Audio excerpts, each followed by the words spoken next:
Hello friends, welcome to my channel. ఎలా ఉన్నాను అందరూ? నేనైతే చాలా బాగున్నాను. ఇవాళ కూడా ఒక మంచి వీడియోతో అయితే మేము ముందుకు వచ్చేసాను. వీడియోని స్కిప్ చేయకుండా చివరి వరకు చూసేయండి.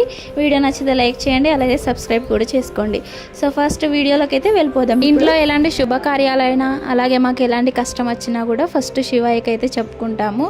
సో మా తెలంగాణలో the famous temple Vemulawada. So ఇక్కడికైతే మేము ఇప్పుడు వచ్చేసినాము. ఇదైతే కరీంనగర్ నుండి 36 కిలోమీటర్స్ అయితే ఉంటుంది. ఒక 40 మినిట్స్ అట్లా జర్నీ పడుతుంది. సో వేములవాడ గురించి అయితే మనం తెలుసుకుందాం మన మాటల్లో. సో వేములవాడ అనేది తెలంగాణ రాష్ట్రంలోని రాజన్న సిరిసిల్ల జిల్లాలో ఒక పుణ్యక్షేత్రం. ఇది దక్షిణ కాశీగా అని కూడా పిలువబడుతుంది. ఈ వేములవాడ ఆలయం పశ్చిమ చాళుక్యుల కాలంలో నిర్మించబడింది. ఇక్కడికైతే మేము ఇయర్కి ఒకసారైనా వస్తూ ఉంటాము. వచ్చి ఇక్కడ స్వామివారిని అయితే దర్శించుకొని వెళ్తూ ఉంటాము. కార్ పార్కింగ్ చేయాలనుకుంటే టెంపుల్ ముందటి నుంచి కాకుండా టెంపుల్ వెనుక నుండి వస్తే ఇక్కడ దర్భగుండంకి వెనుక సైడ్న కార్ పార్కింగ్ అనేది ఉంటుంది. ఇక్కడైతే కార్ పార్కింగ్ చేసుకోవచ్చు. ఇక్కడ వేములవాడ శ్రీ రాజరాజేశ్వర స్వామి ఆలయం భక్తులకు చాలా పవిత్రమైనది. ఇక్కడ ఆలయంలో మహాశివరాత్రి రోజున చాలా మంది భక్తులు వచ్చి ఇక్కడ పూజలో అయితే పాల్గొంటూ ఉంటారు. ఇక్కడ ధర్మగుండంలో స్నానం ఆచరించి స్వామివారిని భక్తి శ్రద్ధలతో మొక్కితే కోరిన కోరికలను తీర్చుతాడని ఇక్కడికి వచ్చిన భక్తుల నమ్మకం. ఇక్కడ శైవులు, వైష్ణవులు, జైనులు, బౌద్ధులు అందరూ ఈ దేవాలయాన్ని దర్శిస్తారు.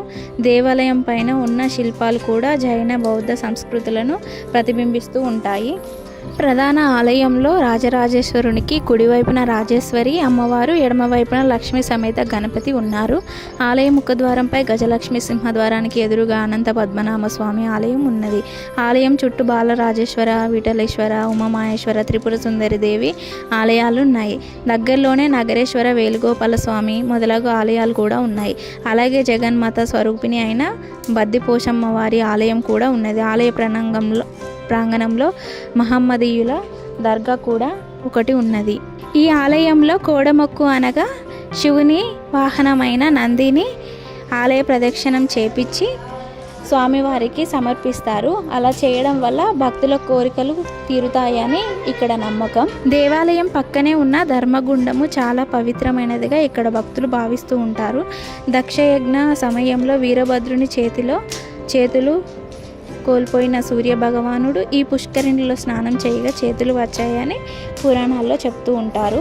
ఇక్కడికి దర్శనానికి వచ్చిన భక్తులు దర్శనం చేసుకున్న తర్వాత ఇక్కడ నిద్రలు కూడా చేస్తూ ఉంటారు. ఇక్కడ దర్శనం అయిపోయిన తర్వాత దగ్గరలో ఉన్న కొండగట్టు ఆంజనేయ స్వామిని కూడా దర్శించుకోవడము జరుగుతూ ఉంటది. ఇక్కడ దగ్గరలో ఉన్న బద్దిపోచమ్మకు కూడా బోనాలు సమర్పిస్తూ ఉంటారు భక్తులు వచ్చిన వాళ్ళు. అలాగే ఇక్కడ ప్రసాదంగా లడ్డు, పులిహోర ఇవ్వడం జరుగుతుంది. అలాగే ఇక్కడ మొక్కుకున్న వాళ్ళు ఈ స్వామివారికి తల వెంట్రుకలు కూడా ఇవ్వడం జరుగుతుంది.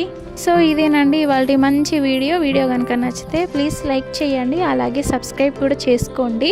శ్రీ రాజరాజేశ్వర స్వామి కృప మనందరిపైన ఉండాలని మనస్ఫూర్తిగా కోరుకుంటూ ఈ వీడియోని లైక్ చేయండి, అలాగే సబ్స్క్రైబ్ కూడా చేసుకోండి. Thanks for watching this video. Bye.